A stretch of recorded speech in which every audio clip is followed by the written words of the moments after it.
Ayan naman mga lods. Ayan ang gagawin tayo. Linisin muna natin ang pink roses. Dala ng customer yan. Ipapag-iprep lang. Kaso maraming tinik. Kaya nililinis pa natin. Ayan ang pang 20 pieces na yan. Nililinis ko. Tinatanggal ko yung mga tinik. Mga dahon para madali natin i-arrange. Yan, pang 30 na. Yan, ganun pa rin. Tuloy-tuloy lang ang paglilinis. Pagtanggal ng tinik. Saka mga lumang petals, tinatanggal ko rin. Ganyan lang. Tuloy-tuloy natin hanggang matapos. Mamaya i-giprep natin. Yan, pang 40 pieces ko na yan. Matapos na rin tayo.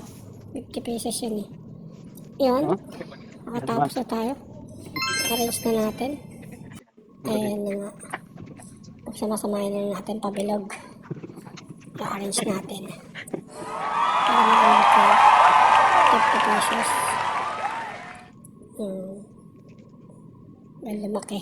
Hanggang bumilog siya. Paisa-isa natin pagsasama-samahin. Ako nilalagay niya yung mga roses. Iniikot-ikot din yan. Ayan na. Ready to wrap na siya. Inakat na natin yung napili niyang wrapping paper. Ayan, pinafolding ko na para tuloy-tuloy ang pag-giprep. Ayan, i-position na natin. Ayan, ang tape. Napakabigat niyan.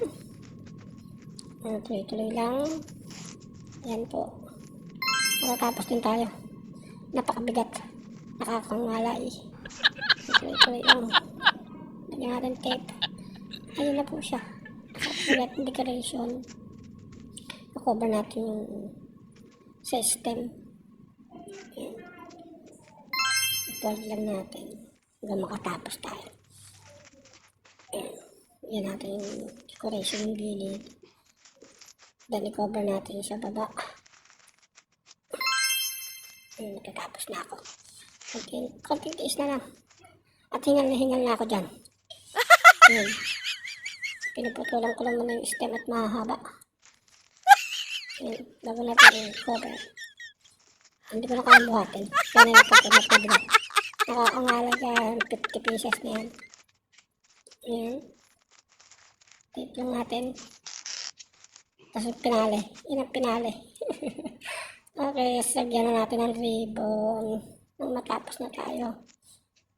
Ayan. Tapos, ayun natin.